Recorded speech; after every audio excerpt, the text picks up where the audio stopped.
بعد از حمد و صلات لائق صد تعظیم و تکریم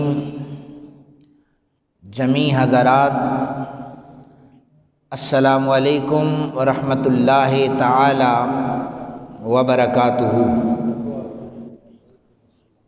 مالک لم یزل کا ہم پر کروڑوں احسان ہے، اس نے ہمیں ایک مرتبہ پھر اپنے گھر میں بیٹھ کر اپنا اور اپنے حبیب مکرم صلی اللہ علیہ وآلہ وسلم کا ذکر کرنے کی توفیق عطا فرمائی ہے۔ میری گفتگو کا عنوان کامیاب مومن کے اوصاف کے حوالے سے ہے۔ دعا کریں آج کے عنوان کے حوالے سے میں یہاں پر جو کچھ بھی بیان کروں مالک لم یزل مجھے حق اور سچ بیان کرنے کی توفیق عطا فرمائے، پھر ہم سب کو تمام باتوں پر عمل کرنے والا باعمل انسان بھی بنائے۔ قرآن پاک کی جو میں نے تین آیات پڑھنے کا شرف حاصل کیا ہے، وہ 18ویں پارے میں سورہ مومنون کی پہلی 10 آیات میں سے پہلی 3 آیات میں نے تلاوت کی ہیں۔ عنوان کے مطابق 10 آیات ہیں جو کامیاب مومن کی صفات کو بیان کر رہی ہیں، لیکن وقت کی کمی کے باعث میں شاید آپ کے سامنے صرف 2 آیات پر ہی گفتگو کر سکوں۔ قد افلح المؤمنون، ایمان لانے والے مومن کامیاب ہو گئے۔ الذین هم فی صلاتہم خاشعون، جو اپنی نمازوں میں خشوع اور خضوع پیدا کرتے ہیں وہ بھی کامیاب ہو گئے۔ بس انہی 2 آیات پر میں گفتگو کروں گا۔ ان آیات کے ضمن میں حضرت عمر بن خطاب رضی اللہ تعالی عنہ مصطفیٰ کریم کے جلیل القدر صحابی ہیں۔ آپ فرماتے ہیں کہ جب بھی کبھی نبی پاک صلی اللہ علیہ وآلہ وسلم پر وحی نازل ہوتی تو مکھیوں کی بنبناہٹ جیسی آواز ہمیں محسوس ہو جایا کرتی تھی۔ مسجد نبوی شریف کا منبر تھا، مصطفیٰ کریم صلی اللہ علیہ وآلہ وسلم منبر پر جلوہ گر تھے۔ وحی کا نزول ہوا، ہم نے اس آواز کو سنا، ہم وہیں پر کھڑے ہو گئے۔ اب جب نزول وحی ختم ہوا، مصطفیٰ کریم صلی اللہ علیہ وآلہ وسلم نے اپنے ہاتھوں کو بلند کر لیا۔ اب دعا فرمانے لگے آقا کریم صلی اللہ علیہ وسلم کہ اے اللہ ہمیں زیادہ عطا فرما دے، یا اللہ ہمیں عزتیں عطا فرما دے، ہمیں ذلت سے بچا لے۔ مصطفیٰ کریم نے دعائیں مانگی۔ اب چہرہ مبارک پہ ہاتھ پھیرنے کے بعد حضور نے فرمایا جبریل امی میرے پاس قرآن مقدس کی سورہ مومنون کی یہ 10 آیات لے کے آئے ہیں، جو بندہ مومن ان آیات کے مطابق زندگیاں گزار لے، زندگیاں بسر کر لے، اللہ تعالیٰ اسے جنت عطا فرما دیں گے۔ ان میں سے پہلی کہ مومن کامیاب کون ہوگا؟ جو کامل مومن ہے، اور وہ کامیاب ہوگا جو نماز میں خشوع اور خضوع کرتا ہے۔ مومن کا پہلا وصف وہ یہ ہے کہ الذین ہم فی صلاتہم خاشعون، اپنی نماز میں وہ اللہ کے سامنے گڑ گڑاتا ہے۔ یہ پہلا وصف ہے مومن کا، اور اس کی مثال مجھے کسی اور طرف جانے کی ضرورت نہیں۔ اس کی مثال میں اپنے بابا علی المرتضیٰ کرم اللہ وجہ الکریم آپ کی ذات مبارک سے دے رہا ہوں۔ آپ نے فرمایا کہ جب بھی کبھی نماز کا وقت آتا میرے جسم پر کپ کپی طاری ہو جاتی، جسم میرا کانپ اٹھتا تھا۔ اے علی آپ کا جسم کیوں کانپتا تھا؟ شیر خدا فرما رہے ہیں اس لیے کانپتا تھا، ادھر مؤذن اللہ اکبر کی صدائیں بلند کرتا تھا، ادھر علی کانپ اٹھتا تھا۔ اللہ نے جو ذمہ داری دی ہے اس کو نبھانے کا وقت آ چکا ہے، اس کی بارگاہ میں جھکنے کا وقت آ چکا ہے۔ میں کیسے اس کی بارگاہ میں جھکوں گا؟ میں کیسے اپنی جبینوں کو اس کی بارگاہ میں جھکاؤں گا؟ وہ صحابی رسول جن کی اولاد حسنین کریمین جنتی جوانوں کے سردار ہیں، جن کی بیوی سیدہ پاک سلام اللہ علیہا وہ جنتی عورتوں کی ملکہ ہے، وہ علی جسے مصطفیٰ کریم کہیں تو جنت میں جائے گا، علی تیرے گھر کو بھی جنت میں دیکھ کے آیا ہوں، وہ علی رو رہے ہیں، مالک تیری امانت پوری کرنے کا وقت آیا ہے، علی کی مجال نہیں ہے کہ تیرے سامنے اپنی جبین کو جھکا سکے۔ علی ڈر رہے ہیں، کانپ رہے ہیں، کیسے ادا کروں؟ خوف اور ڈر میں کپ کپی طاری ہے اللہ کی بارگاہ میں آتے ہوئے۔ وہ جنہیں جنت کی بشارتیں ملیں وہ اللہ کے سامنے جھکنے سے بھی ڈر رہے ہیں، اور جنہیں آج اپنی نمازوں کی پرواہ نہیں ہے۔ اپنے آپ کو مومن تو کہا جاتا ہے، ہم مومن ہیں، ہم مسلمان ہیں، لیکن عملاً جو مسلمانیت یا مسلمانوں والے کام ہیں وہ ہماری زندگی میں نہیں ہیں۔ صحابہ کرام کی زندگیاں بھری پڑی ہیں ہمارے لیے، اگر ہم سیکھنا چاہیں تو صحابہ کرام کی زندگیاں ہمارے سامنے، ہم بڑے آسانی سے سیکھ سکتے ہیں۔ 1,24,000 صحابہ کرام انہوں نے آ کر مصطفیٰ کریم کی سیرت کو اپنا کر رہتی دنیا تک یہ پیغام دے دیا، لوگوں اگر فلاح چاہنا چاہتے ہو تو مصطفیٰ کے رستے پہ چلو، آقا کریم صلی اللہ علیہ وآلہ وسلم کے رستے پہ چلو گے کامیابیاں تمہارا مقدر بن جائیں گی۔ یہ خشوع اور خضوع کا معنی کیا ہے؟ خشوع کا معنی ہوتا ہے اپنے اندر عاجزی کو پیدا کرنا، اللہ کی بارگاہ میں جب کھڑے ہو جاؤ عاجزی سے کھڑے ہو جاؤ۔ خضوع کا معنی ہے یہ دل کی عاجزی ہے، خشوع کا معنی بدن کی عاجزی ہے، خضوع کا معنی دل کی عاجزی ہے۔ فرمایا دل کو بھی جھکا لو، اپنے بدن کو بھی اللہ کی بارگاہ میں جھکا لو۔ بدن تو جھکتا ہی ہے، اپنے دل میں بھی عاجزی پیدا کرو اس اللہ وحدہ لا شریک کی بارگاہ میں۔ حضرت فاروق اعظم رضی اللہ تعالی عنہ آپ نے منبر پر بیٹھ کے یہ خطاب فرمایا کہ بسا اوقات انسان اسلام کی حالت میں بوڑھا ہو جاتا ہے لیکن اسے نماز پڑھنے کا طریقہ نہیں آ رہا ہوتا۔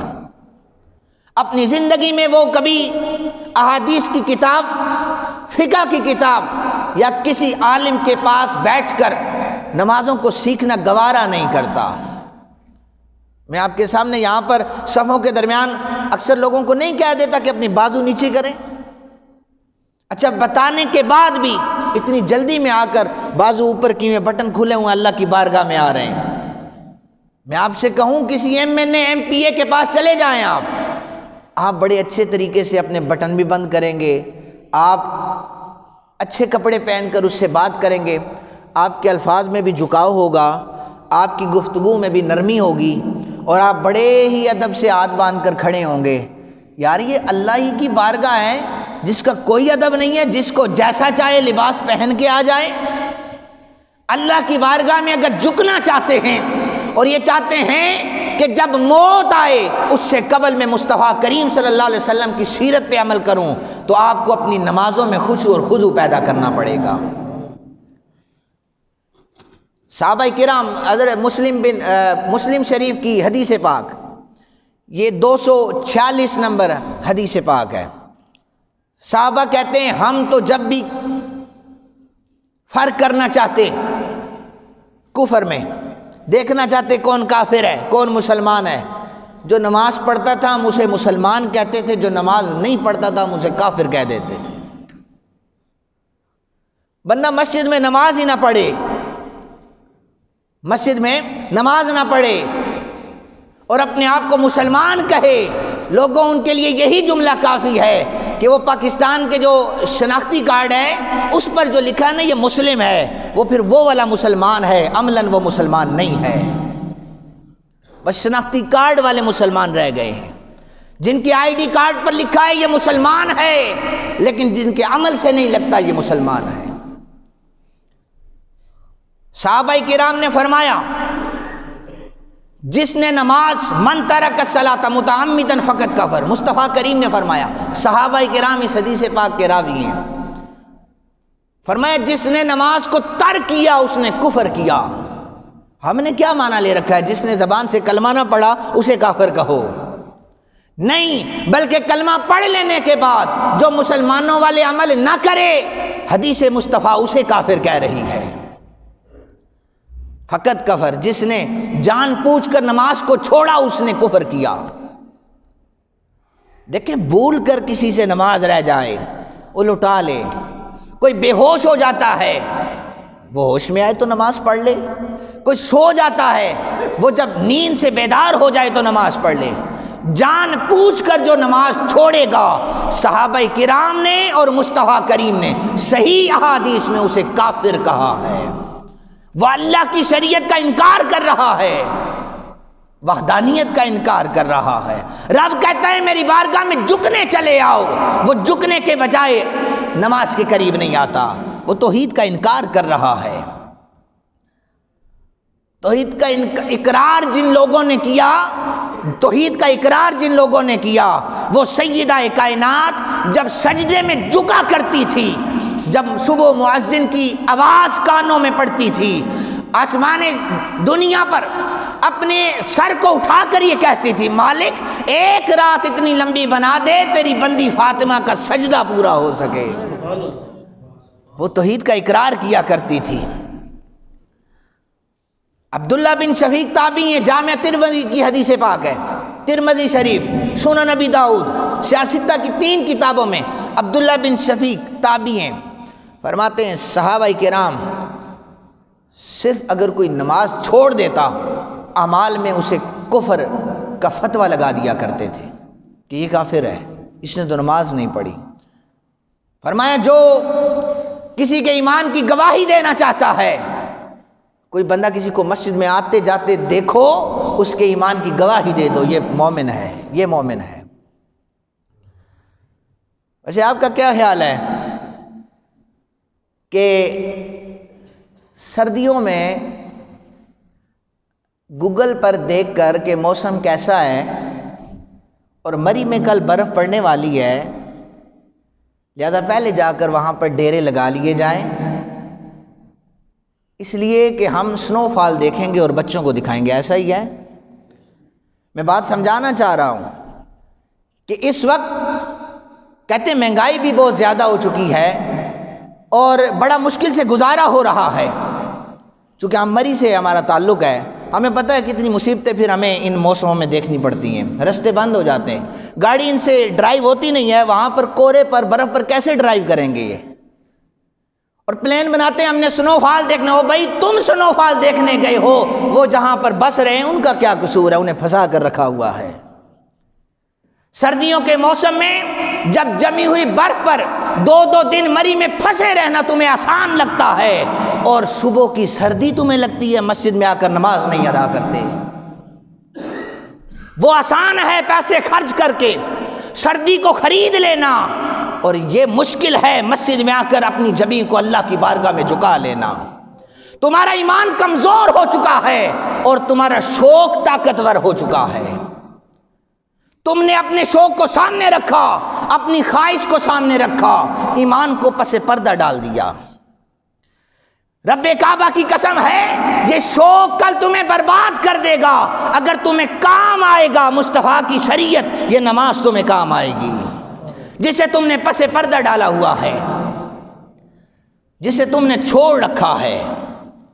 فرمایا بندہ مومن اگر کامیاب ہونا چاہتا ہے اپنے اندر عاجزی کو پیدا کر لے، وہ ادھر عاجزی پیدا کرتا ہے، ایک فرشتہ لگام لے کے کھڑا ہوتا ہے، فرشتہ لگام لے کے کھڑا ہوتا ہے، بندہ عاجزی پیدا کرتا ہے، فرشتہ لگام کو کھینچ کر بلند کر دیتا ہے۔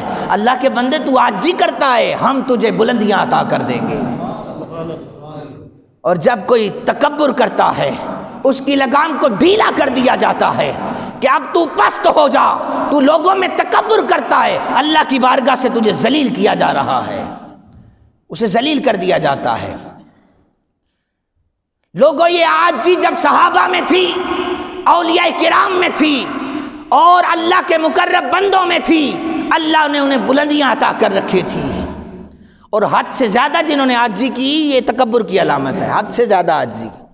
گھر میں صاف کپڑے پڑے ہوں، بندہ پھٹے ہوئے کپڑے پہن کے مسجد میں آ جائے، لوگ مجھے عاجز کہیں، یہ عاجزی نہیں ہے، یہ ریاکاری ہے، یہ تکبر ہے۔ عاجزی میں میانہ روی کرو، یہ کامیاب مومن کی ایک صفت ہے۔ حرم پاک کعبۃ اللہ کا طواف ہو رہا تھا، کعبۃ اللہ کا طواف، ذرا سوچئے گا،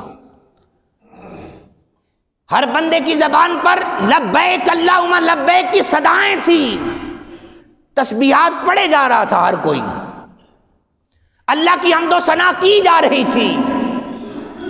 اچانک کعبۃ اللہ کی دیواروں سے چیخ و پکار کی آواز بلند ہونا شروع ہو گئی، رونے کی آوازیں بلند ہونا شروع ہو گئی، طواف کعبہ تھم گیا، جن کی زبانوں پر تسبیحات تھی وہ رک گئی، اور جو استغفار کر رہے تھے استغفار پڑھنا بند کر دیا۔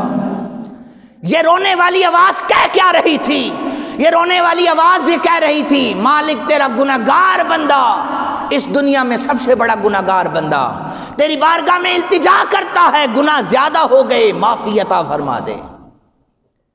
مالک میں گناہگار ہوں، سیاکار ہوں، معافی عطا فرما دے۔ طواف کرنے والے جو تھے ان کی توجہ اس شخص کی جانب ہو گئی جو نقاب میں تھا، جو گڑ گڑا کر دعائیں کر رہا تھا، مالک میری بخشش کر دے، بڑا گناہگار ہوں۔ انہوں نے سوچا، طواف کرنے والوں نے، استغفار پڑھنے والوں نے، بڑا گناہگار ہے، اپنے لیے معافی چھوڑ کر اس کے لیے دعا کرتے ہیں۔ انہوں نے بھی دعا کی، مالک بڑا لاچار ہے، بڑا مسکین ہے، بڑا گناہگار ہے، معافی دے دیں۔ جب لوگوں نے دعائیں شروع کی، ادھر اس شخص کا رو کر چیخو پکار کے اچانک غشی طاری ہوئی، بے ہوش ہو کر گر پڑے۔ طواف کرنے والوں نے کہا، دیکھیں تو صحیح یہ کون بندہ ہے جو رو رہا تھا، کتنا بڑا گناہگار ہے، دیکھیں تو صحیح کون ہے۔ پتہ ہے وہ کون تھا؟ جب گرے نا بے ہوش ہو کر، چہرے سے پردہ اٹھا، لوگوں وہ کوئی اور نہیں تھا، مصطفیٰ کا نواسا امام زین العابدین کی ذات تھی، جنہیں جنتی ہونے کا سرٹیفکیٹ مصطفیٰ نے ہاتھوں میں دیا ہے، جن کے بابا جنتی جوانوں کے سردار ہیں، وہ امام زین العابدین۔ وہ گڑ گڑا کر عاجزی سے دعا کر رہے تھے، انہیں ضرورت نہیں تھی لیکن وہ دنیا کو بتانا چاہتے تھے، جنت کی سند ہاتھ میں اٹھا کر پھرتے ہیں لیکن پھر بھی ہم استغفار ضرور کرتے ہیں۔ اللہ کو ہمیں ہماری یہ ادا کہیں بری نہ لگے کہ ہم نے استغفار چھوڑ دیا ہے، اس لیے پنجگانہ استغفار کرتے ہیں، اس کی بارگاہ میں جھکتے ہیں تاکہ رب ذوالجلال کو ہماری عاجزی پسند آ جائے۔ یہ عاجزی کا عالم تھا کہ مصطفیٰ کریم صلی اللہ علیہ وسلم کے صحابہ پرانی چربی اگر پکاتے، اس پر بھی بلاتے تو سرکار دو عالم صلی اللہ علیہ وسلم تشریف لے جاتے، اس پر بھی آپ تشریف، آپ نے نہیں یہ فرمایا کہ میں تو کائنات کے لیے رحمت بن کے آیا ہوں، میری تواضع بڑے اچھے طریقے سے کرو۔ آپ نے ان کاموں کو چھوڑ کر دعوت کو قبول کیا، جو جیسا کھانا پکائے وہ پیش کر دیتے، مدنی آقا اسے تناول فرما لیا کرتے تھے۔ اور اسی تناصر میں تو آقا کریم صلی اللہ علیہ وسلم نے اس یہودی عورت نے گوشت دیا تھا زہر آلود، حضور نے وہ تناول فرما لیا تھا، ایک نوالا لیا، دوسرا نوالا لیا، اس میں گوشت تھا، لیکن سرکار کریم صلی اللہ علیہ وسلم اس لیے کھانا نہیں چھوڑ رہے تھے کہیں اس کا دل نہ دکھ جائے، مجھے دعوت پہ بلایا اس نے، وہ تو سازش میں تھی کہ زہر آلود گوشت کھلا رہی ہوں، وہ ادھر خوش تھی، مصطفیٰ کریم کھائے جا رہے تھے۔ آقا کریم صلی اللہ علیہ وسلم نے جب تیسرا نوالا لیا تو وہ گوشت کا ٹکڑا بول پڑا، مدنی مجھے نہ کھائے، میرے اندر زہر موجود ہے۔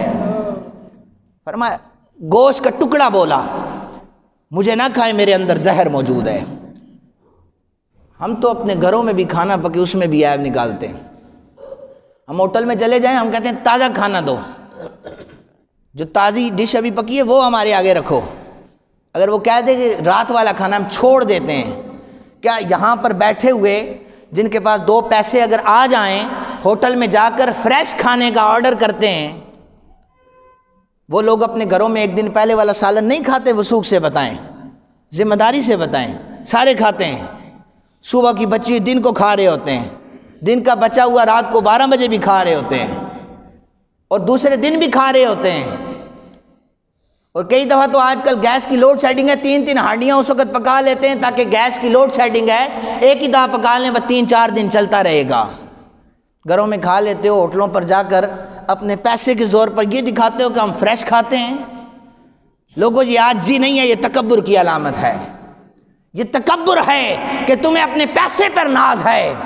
یہ پیسہ یہیں پر رہ جائے گا۔ قیامت میں اگر بلندی چاہتے ہو، تم بڑا بننا چاہتے ہو، اللہ کی بارگاہ میں جھک جاؤ، اللہ تمہیں اٹھا لے گا، اللہ تمہیں بلند کر دے گا۔ آقا کریم صلی اللہ علیہ وسلم کے صحابہ کرام میں سے حضرت سلیمان فارسی گورنر تھے، لیکن آپ کا حلیہ مبارک ایسا تھا، لوگ مزدور ہی سمجھتے تھے۔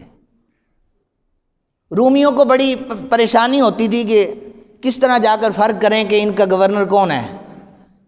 تو ان میں سے ایک شخص نے آ کر یہ کہہ دیا تھا کہ تم مجھے مزدور لگتے ہو، یہ میرا سامان اٹھا کر وہاں چھوڑ آؤ۔ انہوں نے اپنا پروٹوکول سائڈ پہ چھوڑا، تھیلی کندھے پہ اٹھائی اور اس کے گھر تک جا کے چھوڑی گورنر نے۔ اور کسی نے بتایا کہ یہی تو ہمارے گورنر ہیں۔ وہ بندہ معافیاں مانگنے لگا۔ سلمان فارسی رضی اللہ تعالیٰ عنہ نے فرمایا رک جا، میں اٹھا چکا ہوں، تمہارا بوجھ میرے ہی ذمہ ہے، میں نہیں اٹھانا ہے۔ لوگوں یہ عاجزی پیدا کرو تو پھر آپ کامیاب مومن بن سکتے ہیں۔ آخری بات کہ اپنے رزق کے اندر کوشش کریں کہ حلال پیدا ہو، رزق کے اندر کیا ہو؟ حلال ہو۔ حرام کا ایک لقمہ اگر اولاد کے پیٹ میں چلا گیا، اولادیں نافرمان ہو جائیں گی۔ اور فرمایا کہ اس بندے کی دعا میں قبول ہی نہیں کرتا جس کے پیٹ میں حرام پڑا ہوا ہو، اس کی دعا قبول نہیں ہوتی جس کے اندر حرام پڑا ہوا ہو۔ نبی پاک صلی اللہ علیہ وسلم نے فرمایا قیامت کے جب قرب قیامت میں ایسا دور آئے گا، بندہ مال کما رہا ہوگا، اسے پتہ نہیں ہوگا مال کہاں سے آ رہا ہے، اسے یہ بھی نہیں پتا ہوگا حلال ہے یا حرام ہے، وہ صرف کما رہا ہوگا۔ اور یہ قرب قیامت میں ہوگا، اس وقت دعائیں قبول نہیں ہوں گی۔ عمر بن عبدالعزیز رضی اللہ تعالی عنہ، ثانی عمر بھی آپ کو کہا جاتا ہے، آپ بڑی عیاشی کی زندگی گزارا کرتے تھے۔ جب آپ کو مسند خلافت پر بٹھایا گیا، عمر بن عبدالعزیز رضی اللہ تعالی عنہ، آپ نے پھر آپ کے بیٹے یہ فرماتے ہیں کہ جب عمر بن عبدالعزیز نے جوائننگ کی نا تو 40,000 دینار آپ کی تنخواہ تھی، اور فوراً جب آپ ممبر پر جلوہ گر ہو گئے، مسند خلافت پر متمکن ہو گئے، تو 40 دینار آپ نے اپنی تنخواہ رکھ لی تھی۔ یہاں پر جس کے پاس 2 مرلے کا گھر ہو، بس وہ MPA بننے کی دیر ہے، پھر اس کے بنگلے ہمیں نظر آ رہے ہوتے ہیں، پھر اس کے اثاثے سنبھالنے کا نام نہیں لیتے۔ اور ہمارا ایمان اس بات پر ہے کہ بس جی ووٹ دینی ہے تو اس کو دینی ہے، کیوں؟ اس کی گاڑی بڑی ہے، اس کا پیسہ زیادہ ہے، اس کا گھر بڑا ہے۔ لوگوں یہ تمہاری چوائس ہے، اس پر بھی تمہیں گناہ بھی ہو رہا ہے، تم مجرم بھی بن رہے ہو، ایک بندے کو سلیکٹ کر رہے ہو، یہ جرم کر رہے ہو، جس نے کل جا کر بڑوں غریبوں کا حق مارنا ہے۔ عمر بن عبدالعزیز دنیا سے وصال ہو گیا، ترکہ باقی بچ گیا 21 دینار۔ مطلب میں یہ کہوں کہ صدر پاکستان، وہ تو پورے عرب میں ان کا دور دورہ تھا، کئی ملک ان کے انڈر آتے تھے، لیکن اگر میں یہ کہوں صدر پاکستان مرا ہے اس کے پاس کچھ نہیں تھا، تو یہ اسی طرح میں کہہ رہا ہوں، پہلی والی بات تو آپ مانیں گے ہی نہیں نا کہ صدر پاکستان مرا ہے اور روپیہ بھی نہیں ہے، لیکن دوسری آپ مانیں گے کہ عمر بن عبدالعزیز کا وصال ہوا، 21 دینار آپ کے پاس موجود تھے، کچھ کی وصیت تھی کہ دفنا دینا، 11 بیٹے آپ کے تھے، کتنے؟ 11 بیٹے، سب کے حصے میں وراثت کتنی آئی؟ 1 دینار، 1 دینار سب کی حصے میں وراثت آئی۔ اور دوسری طرف حشام بن ملک تھا، اس کے بھی 11 بیٹے تھے، وہ بھی دنیا دار بادشاہ تھا، جب اس کا انتقال ہوا اس کے بھی 11 بیٹے تھے، ایک بیٹے کے حصے میں جو وراثت تقسیم ہوئی 10 لاکھ دینار ایک کو، 10 لاکھ ایک کو، 10 لاکھ ایک کو۔ ادھر دنیا تھی تو 10 لاکھ دینار ملے، ادھر آخرت تھی تو 1 دینار ملا۔ لوگوں پھر وقت گزر گیا، وقت نے پلٹا کھایا، وقت نے پلٹا کھایا، وہ حرام تھا جو بلند نظر آ رہا تھا، یہ حلال کم نظر آ رہا تھا۔